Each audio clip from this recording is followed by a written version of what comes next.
I used to think my mom was the strongest woman I'd ever known. People in our town used to say things like, "Janice raised that girl all on her own. She's a saint." And I believed it. I believed everything she told me, really. When she said my dad didn't care about us, I believed her. When she cried and said he'd abandoned us without a word, I believed that too. And when I asked why he never called or visited, she'd wipe her eyes and say, "Some people just don't have it in them to love." So I stopped asking. I learned not to talk about him at all. If I did, she'd get quiet or sad, or worse, she'd slam dishes around the kitchen and mutter things like, "You'll understand when you have a daughter who doesn't appreciate you either." I was 6 the first time she said that. Growing up, our house felt heavy. Not messy or dangerous, just emotionally heavy. Like every step I took had to be careful, measured. I learned early on how to read her moods before I even understood my own. If she was in a good mood, I could ask to go to a friend's house. If she wasn't, I'd quietly stay in my room and pretend to be asleep until she cooled off. She never hit me, never screamed. But her silences were like cold winters that lasted for days. And the guilt? Oh, she was an expert in guilt. In high school, when I got a scholarship offer for a college out of state, she cried for 2 full days. "After everything I gave up for you, you just want to run off and leave me," she said, sitting at the kitchen table with a tissue in one hand and an old photograph of the two of us in the other. "You're all I have, Emily. Why would you do this to me?" So I stayed. Community college. 10 minutes away from home. She said she was proud of me, but it didn't sound like pride. It sounded like relief. I didn't really start questioning things until my mid-20s, after I moved out, finally. I had gotten a decent job as an admin at a law office, saved enough for a small apartment. When I told her I was moving, she said, "Well, I guess I'll just die alone then." She said it like a joke. But she looked at me like she meant every word. For the first year on my own, I still went to her house every Sunday. She'd cook dinner, we'd sit in that same small kitchen and talk about nothing. Mostly her aches and pains. How the neighbor's dog wouldn't stop barking. How no one visited her anymore. One Sunday, I brought up my dad. Just casually. I asked, "Do you remember what Dad used to do for a living?" I was filling out some family history stuff at work. She stiffened. "Why are you thinking about him all of a sudden?" "No reason. I just realized I barely know anything about him." She narrowed her eyes. "That's because there's nothing worth knowing." He left. End of story. I nodded and changed the subject. But that moment stuck with me. It was the first time I saw her mask slip a little. Then, about 6 months later, everything changed. She'd been complaining about her knees and back more often, so I offered to help clean out the attic, something she'd been putting off for years. She agreed, reluctantly. "Just be careful with the boxes near the window," she said. "That's old junk I should have thrown out years ago." The attic was stuffy, full of cobwebs and half-open boxes of faded photographs, broken toys, and dusty holiday decorations. I was about to call it a day when I found an old wooden trunk in the corner, behind a pile of blankets. It was locked. "Hey, Mom, what's in the old trunk?" I called down the attic stairs. She paused. "What trunk?" "The wooden one by the window." There was a long silence. "Just leave it. It's nothing." Her voice was sharp, almost panicked. Which, of course, made me even more curious. Later that week, when she went to a doctor's appointment, I came back with a small lockpicking kit a friend had given me as a gag gift years ago. I'd never used it. Until then. It took me 10 minutes to get it open. And when I did, everything I believed about my childhood cracked wide open. Inside were dozens of old envelopes. Some still sealed. Some torn open. All addressed to me. From him. From Dad. I sat on the attic floor with the trunk open in front of me, my heart pounding like I'd done something illegal. The first envelope I picked up had my name written in neat, careful handwriting. Emily Rose Peterson. The return address was from Arizona. Postmarked, April 14, 2001. I would have just turned 8. I opened it slowly, hands shaking, not sure what I was even expecting. "Hi, Peanut." I know you're probably too young to read this now, but I hope one day you'll see it. I miss you more than I can say. I hope you're doing okay. I send you little gifts sometimes, books, stickers, a music box, but your mom said you don't want them. That you're angry with me. I understand. I just hope someday you'll want to hear my side. I read the letter 5 times. Then 6. By the 7th time, I was crying. The next envelope was postmarked 6 months later. Another letter. Same tone, warm, apologetic, hopeful. He talked about how he'd been working in construction. About how he'd saved a spot for me in his new apartment, in case I ever wanted to visit. About how he tried calling on my birthdays, but stopped when Mom said it upset me. She told him I didn't want to hear from him. She told me he didn't want to talk to me. The worst part? I believed her. I spent the next 3 hours reading everything in the trunk. There were birthday cards, some never opened. Photos of us together when I was little. Drawings I'd made as a toddler, crayon scribbles signed Emmy. Letters that tracked my childhood better than any diary I ever kept. Each one chipped away at the story my mother had built. He didn't vanish. He tried. For years. She just shut the door and locked it behind her. And I never knew. By the time I heard her car pull into the driveway, I had spread everything across the attic floor. I didn't even try to hide it. She climbed the stairs slowly, muttering to herself, and when she saw what I'd found, she stopped cold. "Oh," she said. "Quiet. Tight. I told you not to open that." I stood up. "You told me he left without a word." She crossed her arms. "He did." I held up one of the letters. "Then what's this? And this one? And the birthday card from when I turned 10? You told me he forgot." She looked at me like I was the one betraying her. "Emily, you were a child. You wouldn't have understood. Then why not tell me when I got older? When I was in high school? When I asked about him last year?" Her lips tightened.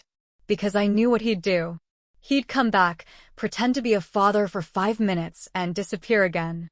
I was trying to protect you." "No," I said. My voice was shaking. "You were trying to protect your version of the story." That hit her. She winced, just slightly. Everything I felt about him growing up, all the hate, the confusion, I didn't come to that on my own. "You gave it to me. I raised you," she snapped. "Alone. I did what I had to do. You didn't have to lie." She didn't answer. Just stared at the letters like they were pieces of a bomb she thought she'd buried. I gathered the stack into a box, all the while she stood there silently, her expression a mix of fury and fear. "I'm going to find him," I said finally. "I need to know who he is for myself." She didn't say anything as I walked down the attic stairs. But she didn't stop me either. For once, the guilt didn't work. That night, I couldn't sleep. I kept hearing his words in my head. "I hope someday you'll want to hear my side." I wanted to scream. To cry. To shake the years off like water and start over. Instead, I sat at my kitchen table with every letter laid out and a notepad in front of me. I started writing down every return address, every phone number he left, every hint at where he'd lived or worked. It was a breadcrumb trail scattered across 2 decades, and I was going to follow it. The next morning, I called in sick to work. I didn't even think twice. I sat down with a strong cup of coffee and every letter my father had ever sent me, some yellowed and fragile, others still sealed. I didn't open the sealed ones yet. I wasn't ready. I focused on the addresses and phone numbers. The most recent letter was dated 2012, sent from a P.O. box in Tucson, Arizona. 13 years ago. But it was a start. I Googled his name, Thomas Peterson, and Tucson. A few results popped up. Nothing shocking, an old listing for a construction company, a couple of court documents from a custody case in the early 2000s, and then a small obituary for someone else with the same name. For a second, my heart stopped. But the middle name didn't match. Thank God. I clicked on the construction company. The website was ancient, clearly abandoned, but it had a list of past employees. And there he was. Tom Peterson, site manager, 2006 to 2011. I kept digging. Business records. A couple of public tax documents. Then finally, a local newspaper article from 2010. A photo of a man helping rebuild a local park after a flood. It was him. He looked older than I remembered, gray in the beard, slight bags under his eyes, but it was him. Suddenly, he wasn't just some ghost from my mother's stories. He was real. I found a number linked to one of his old addresses and took a deep breath before dialing. I had no idea if it would even work. It rang twice. Then 3 times. Then, hello?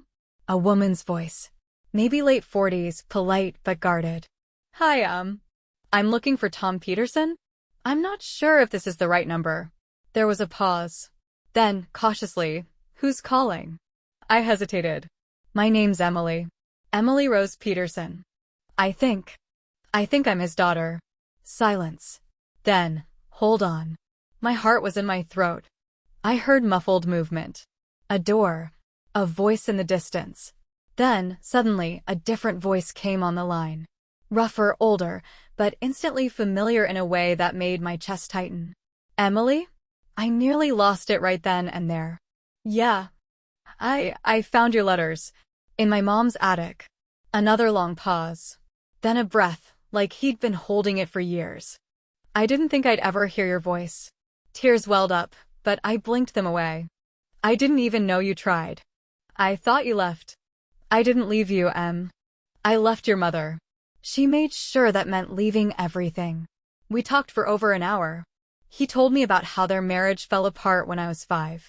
How he wanted joint custody, but Mom refused and took me out of state without warning. He'd tried to fight it, but his finances were a mess and the courts weren't kind. She told me you didn't want anything to do with me. That you were better off without me. That's exactly what she told me. He sighed, heavy and long. I kept writing, sending packages, cards. I even drove up there once. She threatened to call the cops. I sat there stunned, my notebook in front of me completely forgotten. I had no idea what to say. I'd lived an entire life thinking one story was true. But it was only half of the truth. And the other half had been stuffed in a dusty attic trunk for decades. Over the next few weeks, we kept talking. Every night. At first it was awkward, like meeting a stranger who somehow knew your name. But slowly, it started to feel normal. Comfortable. He told me about the years he spent living in a trailer outside Tucson. How he eventually met a woman named Carla who helped him start over. They never had kids, but she knew about me. He said she always kept a drawer of birthday cards, just in case. He never stopped hoping I'd show up. And now I had. One day, I asked him the question I'd been avoiding. Why didn't you fight harder? Why didn't you take her to court again? Try to get custody. He was quiet for a long time. I did. Twice. But I ran out of money. And lawyers didn't care about dads like me. Your mom was smart. She used every trick in the book to make me look like the bad guy. And the system, it didn't care if I wrote you letters. They cared about paperwork and status and who had the cleaner record. It wasn't fair. None of it was fair. But it wasn't because he didn't love me. I decided to visit him. I didn't tell my mother. I couldn't. Not yet. When I landed in Tucson, he was waiting for me at the baggage claim. He looked exactly like the picture from the newspaper article, but taller. More real. We stood awkwardly for a moment, then he held out his arms. I hugged him. And for the first time in my life, I didn't feel guilty for wanting to know my father. The visit with Dad was short, just 4 days, but it felt like breathing air I didn't know I'd been missing. He took me to his favorite diner. Told me stories about when I was a baby, how I used to giggle in my sleep, how I once smeared mashed peas into the VCR. I didn't remember any of it, but I hung on every word. For years, I'd thought of him as a ghost. A failure. Someone who didn't want me. But sitting across from him, watching his eyes crinkle when he laughed, I didn't see a ghost. I saw myself. The shape of his hands. The curve of his nose. Even the way he paused mid-sentence when he was deep in thought, it was like finding a mirror I'd never looked into before. I didn't tell him everything about Mom. Not yet. I wasn't ready to dump decades of resentment on his shoulders. But I promised him I'd be back. And I meant it. Back home, I stared at my mother's number on my phone for a long time. I knew I couldn't pretend everything was normal. Not after this. So I drove to her house. She opened the door, surprised. Emily? I need to talk to you, I said. Her face hardened just slightly. About him, I suppose. We sat in the kitchen, same place we'd sat every Sunday, week after week, as if time had never moved. Only this time, everything was different. I found him, I said. I talked to him. I visited him. She didn't speak. He's not who you said he was, Mom. She let out a dry laugh. So he told you his version of things. And you just believed him? I didn't just believe him, I said. I read your lies. In his handwriting. In postmarks and packages and dates. You didn't protect me. You robbed me. Her jaw clenched. I gave you everything, Emily. I was the one who stayed. Yes, you stayed. And used that to guilt me into being yours forever. You made me feel like asking questions was betrayal. I did what I thought was right. No, you did what made you feel better. Silence. I missed out on a father because you couldn't handle your pain. She stared at me, her eyes suddenly glassy. You don't know what it was like. Being left. Raising a child alone. I don't. And I'm sorry that hurt you. But that doesn't justify what you did to me. Tears welled up in her eyes, but I didn't reach for her hand like I usually did. I didn't comfort her. Not this time. I'm not here to fight, I said softly. I'm here to tell you I'm done carrying your sadness like it's my responsibility. She looked stunned. Like she didn't recognize the woman sitting across from her. I'm choosing myself, Mom. For once. That was the last real conversation we had for a long time. She called a few times after that. Left voicemails that ranged from hurt to angry to guilt-tripping again. But I didn't answer. I needed space. I needed clarity. And I needed to finally live outside of her emotional web. I started going to therapy. I started writing letters of my own, to myself, to Dad, to the little girl I used to be. And I kept visiting Tucson. Dad and I rebuilt something. Not perfect. Not instant. But real. He even started sending me birthday cards again. This time, I opened every single one. Last Christmas, I got a package from him. Inside was a framed photo of us, one from my first visit to see him. We were standing outside that dusty Arizona diner, laughing mid-conversation. On the back, he'd written, "Some things can't be undone, but they can be rewritten." Page by page. He was right. I'll never get my childhood back. But I can write the rest of my life the way I choose. No guilt. No lies. Just truth and the freedom that comes with finally owning my story.